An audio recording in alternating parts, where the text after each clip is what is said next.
Digan que o seu xeito non son un animaliño ben simpático, son os morcegos, un actor esencial para a armonía dos nosos ecosistemas. En Ribadumia este sábado vai arrancar un proxecto que culminará coa instalación de case 60 casiñas, unha iniciativa impulsada pola Asociación Ideas de Bombero, que xa ten polos alnés outras zonas con este tipo de refuxios. Por exemplo, no miradoiro do Faro das Lúas en Vilanova. En territorios donde los murciélagos no tienen refugios porque son bosques inmaduros, son muy jóvenes y no tienen las oquedades que se necesitan para asentarse en esos territorios, pues les facilitamos estos tipos de refugios. O obxectivo é que os morcegos gañen máis presenza na zona porque, lonxe de prexuizos, son clave para a biodiversidade. El murciélago es muy depredador.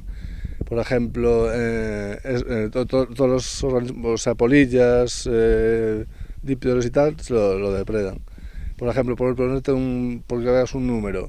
En una noche un murciélago que esté una madre lactante podría dar sobre 2000 mosquitos. Neste piñeiral, por exemplo, teñen tamén a súa misión. Son muy importantes en este caso, en esta zona, pues para la procesionaria, por ejemplo, cuando es en fase de polilla, la comen. Os morcegos son tamén amigos dos viñedos. Sobre todo enfocada a que depreden la polilla del racimo, que es una de las mayores plagas que afecta a los viñedos. Este sábado en Ribadumia van comezar a instalación destes refuxios nun corredor de máis de 3 km polo Umia entre os Castaños e Cabanelas. Vanse repartir en 13 puntos porque as casiñas instálanse por grupos. Las instalamos en grupos de 7 cajas refugios, no muy distanciadas, a lo mejor 10-15 metros, grupos de 7 y después otro grupo de 7, pues unos 150-300 metros, porque los murciélagos pues no están fijos en un refugio, sino que cada 2-3 días van cambiando. Pancho xa ten todo a punto para esta actividade e cada casiña é posible grazas á axuda de persoas voluntarias con doazóns de 20 euros. A través de una campaña de micromecenazgo en la plataforma Migrando la Arena,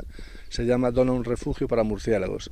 Allí la gente dona 20 euros, con esos 20 euros compramos los materiales, las construimos y grabamos el nombre que nos indica la persona que la financia. Mais alá da lembranza, os nomes teñen tamén unha parte útil para o proxecto. Después les hacemos un seguimiento constante de la ocupación, del estado de las cajas. Tenemos un mapa donde puede entrar el que quiera y ver la ubicación de cada grupo de 7 cajas. Esta fin de semana colocarán o primeiro grupo de 7 refuxios coa participación de outros tantos voluntarios. Dende a asociación irán organizando distintas xornadas ata ter instaladas as 59 casiñas, pero o proxecto vai máis alá con actividades divulgativas en colaboración co Concello. Se van a poner en contacto con el colegio de Ribadumia, pues para hablar con los chavales, incluso que también puedan participar en alguna de estas jornadas de colocando as cajas refugio. Por diante quedan aínda moitas semanas de traballo ata ter completamente equipado este corredor de morcegos neste treito do Umia, pero Pancho pensa xa no seguinte reto. Si va bien la cosa, pues intentaremos ampliar